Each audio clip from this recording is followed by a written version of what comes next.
At 3:14 this morning, the United States stopped having one president. That sounds unreal, but that is the contradiction the country woke up to. The Constitution activated an emergency switch designed for catastrophe, and the person it was meant to restrain is refusing to acknowledge it, which means the system everyone assumes will protect them only works if the people inside it agree to step aside. And right now, they don't.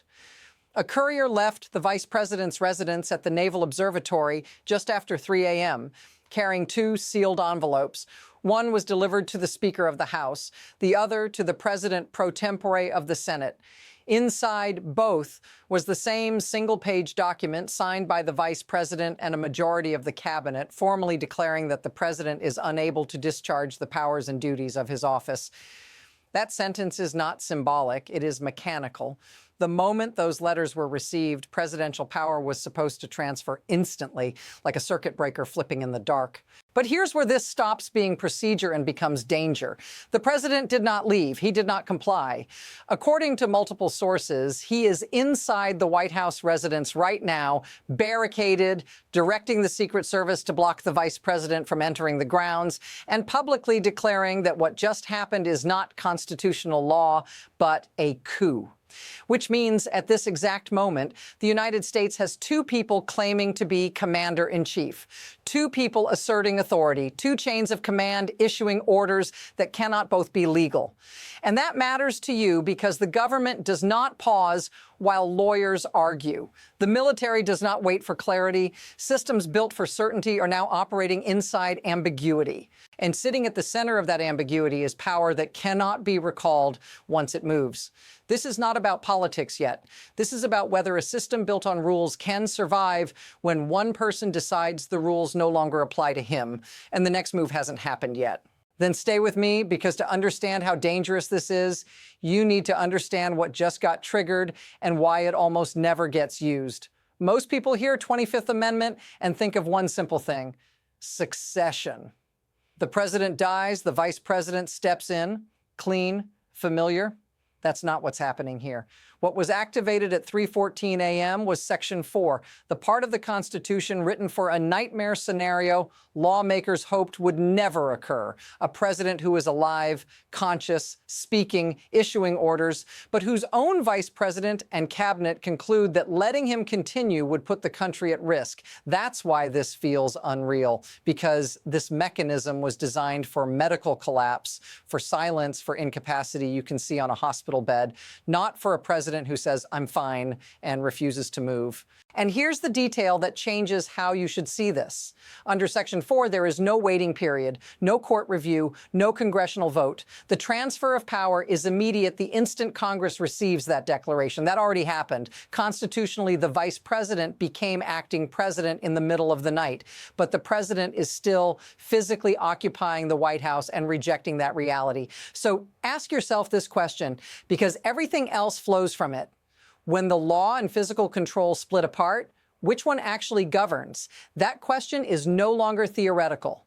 It's being tested in real time by real people, inside real buildings, with consequences that move faster than any court ever could. And this is where the story flips, because the amendment didn't just create a transfer of power, it created a race. The president has a counter move written into the Constitution, and according to sources, that move is being prepared right now. If it lands, everything snaps again. If it doesn't, the clock starts ticking towards something far bigger.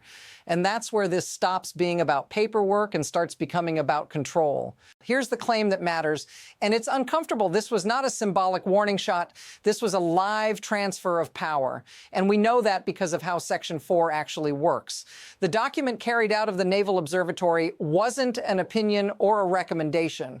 It was a declaration signed by the vice president and a majority of the cabinet, stating in the exact language required by the Constitution that the president is unable to discharge the powers and duties of his office. That wording is precise for a reason. The moment congressional leadership receives it, authority moves instantly, not after debate, not after verification, immediately. That transfer happened at 3:14 a.m. That's not speculation. That's how the amendment is written. But notice what's missing. There was no medical announcement, no public explanation of incapacity, no visible collapse. And that absence is doing enormous work right now, because without a visible trigger, millions of people are left trying to decide whether this was an emergency safeguard or an abuse of power. And that uncertainty is exactly where pressure builds. According to the same reporting, the president has not yet submitted his counter-declaration asserting that he is able to serve, but sources say it is being drafted. That means we are still in the opening phase of a constitutional standoff, not the resolution. The first move has been made. The response is coming. And once it does, the system is forced into territory it has never actually occupied before. Here's why that should make you pause. The people who wrote this amendment assumed cooperation. They assumed good faith. They assumed that if the cabinet ever took a step this extreme, the president would recognize the gravity of it and step aside, at least temporarily. They did not design this for a president who would stay put, barricade himself in the White House, and declare the process illegitimate. That scenario breaks the assumptions the mechanism depends on. And when assumptions break, systems don't fail quietly. They fracture. And that fracture is already spreading beyond paper and into people. Inside the White House, sources describe chaos, staff members openly crying in hallways, some packing boxes, others feeding documents into shredders. The chief of staff, who reportedly refused to sign the declaration, is now running a communications operation framing this as an illegal seizure of power. At the same time, aides are drafting orders to fire the very cabinet members who signed the document that transferred authority away from the president. That creates a paradox no one has ever had to resolve in real time. If power transferred the moment the letter arrived, can the president still fire them? Or did their authority end the instant they acted? There is no precedent. There is no clear answer. And while lawyers debate it, the government is operating in two contradictory states at once, two command structures, two sets of orders, and that tension doesn't stay contained inside offices for long. Now watch how fast this escalates, because this kind of split doesn't stay abstract. It spreads to the places where decisions can't be delayed. There is a historical reason this amendment exists, and it wasn't written casually. In 1919, President Woodrow Wilson suffered a massive stroke. He was partially paralyzed, his speech was impaired, and his cognitive capacity was sharply reduced. But the country wasn't told. For 17 months, access to the president was tightly controlled. His wife decided who could see him. Advisors were filtered. Decisions were made behind a curtain while the fiction of normal governance was maintained. When the truth finally emerged, lawmakers were horrified, not by illness, but by the realization that the presidency could effectively be hijacked by circumstance with no constitutional remedy. That fear never went away. It intensified after Kennedy's assassination. Lawmakers asked a terrifying question: what if a president survives an attack but is unable to communicate during a nuclear crisis? What if no one can legally take control, but no one can legally act either? The 25th Amendment was ratified in 1967 to prevent exactly that vacuum. It was meant to guarantee continuity, to ensure there was always a functioning commander-in-chief. But here's the assumption baked into it. It assumes silence or incapacity. It assumes a president who cannot resist. It does not assume defiance. And that's the normalization happening right now. A mechanism designed as an emergency medical safeguard is being used in a scenario involving judgment, orders, and resistance. That alone would be destabilizing. But the real danger is what happens next, because power doesn't live only in documents. It lives in systems that have to decide immediately who to listen to. And there is one system where hesitation is not an option. Stay with me, because this is where the risk stops being political and starts becoming existential. Here's where the situation crosses into territory no country ever wants to enter, because the contradiction doesn't stop at the White House gates. It moves straight into the military command structure, and nowhere is that more dangerous than with nuclear weapons. Every president is followed everywhere by a military aide carrying a briefcase you've seen 100 times on camera, the nuclear football. Inside it are the authentication materials required to authorize a nuclear strike. Under normal conditions, there is only one active set of launch authority. The president's, the vice president also has a briefcase, but it's inert, a backup.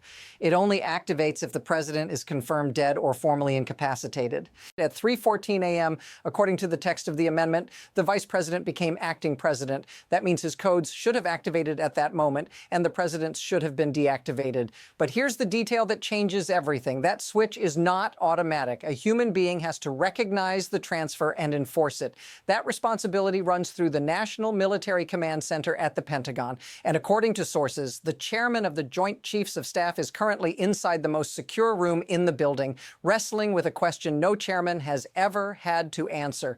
Whose orders are lawful? Think about the consequences of either choice. If the president issues an order and the military refuses and they're wrong, that is the most consequential act of insubordination in American history. If they comply and they're wrong, they've just followed an illegal order from someone who no longer holds presidential authority. And nuclear deterrence depends on certainty. It depends on adversaries knowing without question who controls those weapons. The moment that certainty fractures, deterrence degrades. And adversaries don't need to act to benefit, they only need to watch. Now notice what hasn't been denied. There has been no public confirmation that the president's launch authority has been formally disabled. There has been no statement clarifying whose codes are live. Silence in a situation like this isn't neutral, it's destabilizing, because ambiguity at the top ripples outward. Foreign governments are watching this unfold in real time. They are watching a chain of command split, and they are calculating what that means for their own next moves. And this is why the timing matters, because this didn't happen randomly. The cabinet didn't wake up one morning and decide to pull the most extreme lever in the Constitution. According to a senior Justice Department official who spoke to reporters, they convened in secret after a specific incident earlier that afternoon. The details are still emerging, and it's critical to separate what's confirmed from what remains allegation. But multiple sources are pointing to the same line being crossed. And once you hear it, you understand why this escalated overnight. According to those sources, the breaking point was not rhetoric, it was an order. The president allegedly issued a direct command for a military operation on American soil, specifically an order directing active duty military personnel to seize voting machines in a swing state ahead of the upcoming election. That detail matters because it changes the category of what we're talking about. This wasn't a policy dispute. This wasn't aggressive language. This was, according to the reporting, an instruction to deploy soldiers against a core civilian process. The Secretary of Defense reportedly refused to transmit the order, and when he did, the president allegedly threatened to fire him and move around him through alternative channels. This is where the story permanently shifts. Because that refusal is what triggered the emergency meeting at the Naval Observatory, this is what cabinet members are pointing to when they say the threshold was crossed. In their view, this was the moment the guardrails ended. The moment when, if they didn't act, American troops could be ordered against American citizens by morning. That's not a claim about intent. That's a claim about risk. And it's why they reached for a tool designed for last resort scenarios. In their framing, this was not partisan. It was preventative. The emergency brake pulled before the train left the tracks. But here's the part that escalates everything. The president is telling a completely different story. Despite aides reportedly trying to confiscate his phone, he has been posting continuously on social media. He is describing the cabinet's action as treason. He is claiming a coordinated plot against him, and then he did something that turned a constitutional crisis into a public one. He called his supporters to Washington. One post published hours ago read, "Come to 1600 Pennsylvania Avenue, protect your president." Now watch what that enables. Live feeds show crowds beginning to form near the White House. People arriving by car, by metro, on foot, some visibly armed. Local law enforcement is overwhelmed. Requests for National Guard support have been sent. And this is where the constitutional ambiguity becomes an operational nightmare. Washington, D.C. doesn't have a governor. The authority to deploy the National Guard belongs to the president. So if the vice president, now acting president by the text of the amendment, orders the Guard to secure the perimeter and the president issues a counter order telling them to stand down, whose command is lawful? There is no training scenario for this, no manual, no precedent. Every officer involved is now making a judgment call in real time, knowing the wrong choice in either direction could be catastrophic. And this isn't theory anymore, because the first place that judgment is being tested is inside the White House itself. Now focus on the people trapped in the middle, because this is where institutions stop being abstract and start being human. The Secret Service exists for one purpose: protect the president. Agents trained for years with one assumption drilled into them: you do not hesitate, you do not debate, you shield the principal with your body if you have to. Relationships form, loyalty hardens, and overnight, that entire framework has been inverted. Agents who spent years protecting one person are being told that person is no longer the president. They're being told their new principal is across town. According to sources, that contradiction has cracked open an internal rift inside Secret Service Command. Here's the detail that should make you stop. The head of the Presidential Protective Detail is reportedly refusing to allow the vice president's security team onto White House grounds. His position, stated plainly, is this: I take orders from the president. Until he leaves this building, no one comes in. Think about what that means in real terms. Armed federal agents sworn to protect the Constitution facing other armed federal agents also sworn to protect the Constitution across the same perimeter. Both sides convinced they are following lawful orders. There is no crowd control buffer here, no delay mechanism, one misinterpreted movement, one shouted command, one perceived breach, and the situation can tip from standoff to confrontation in seconds. Meanwhile, the vice president is trying to govern without the physical instruments of power. He cannot enter the Oval Office. He cannot access the Situation Room. He is operating out of a conference room in the Eisenhower Executive Office building next door, coordinating with whichever cabinet members and staff recognize his authority. This is the split laid bare. One man holds the building, the other holds the constitutional title, and neither can dislodge the other without forcing someone else to choose sides. This is where the human cost becomes unavoidable, because while leaders posture and lawyers argue, thousands of people on the ground are being forced to decide right now whose orders they will follow. Not tomorrow, not after a ruling, now. And the longer this lasts, the more likely it is that one of those decisions breaks the fragile balance holding this together. This is where it reaches you, even if you're nowhere near Washington, because once authority fractures at the top, the consequences don't stay confined to secure buildings. They leak outward into everyday life fast. Markets are already reacting. Futures are sliding as traders try to price in something they've never had to price in before: uncertainty about who actually runs the United States government. Foreign capitals are scrambling. One report says a major allied leader attempted to call the White House and was left on hold because no one could determine who was authorized to take the call.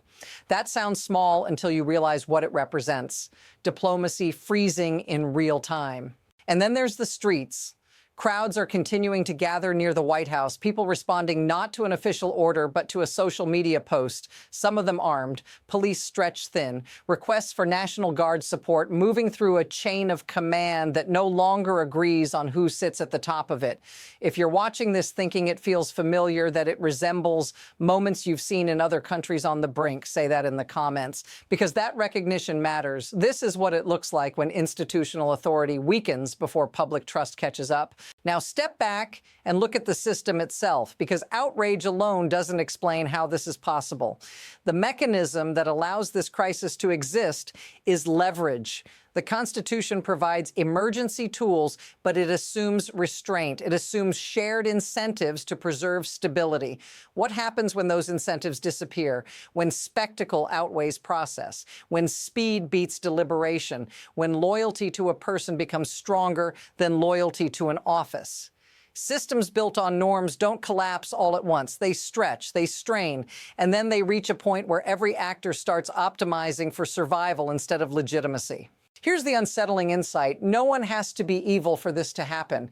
They only have to believe they're justified. Every side can point to a rule, a clause, a duty, and that's what makes this moment dangerous, because the system is now running on competing interpretations of legality enforced by people with real power, and that sets the trajectory forward. From here, there are only two broad paths. In one, the president submits his counter-declaration, power snaps back, and the clock starts on a congressional showdown that could drag the country through weeks of contested authority. In the other, the cabinet doubles down, Congress is forced to intervene, and the standoff hardens. Neither path is clean. Both involve uncertainty, and both are already in motion, whether the public realizes it or not. Here's the sentence that reframes everything. This isn't a story about whether one man stays or goes. It's a story about whether a system designed for cooperation can function when cooperation disappears.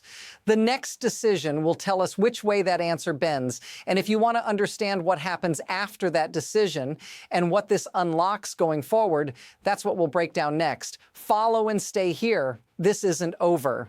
Then here's the final thing you need to sit with, because it's easy to miss while the headlines scream. What's happening right now isn't chaos. It's a stress test, a real one. Not the kind run in simulations or law school hypotheticals, but one where real people, real weapons, real crowds, and real consequences are in play at the same time.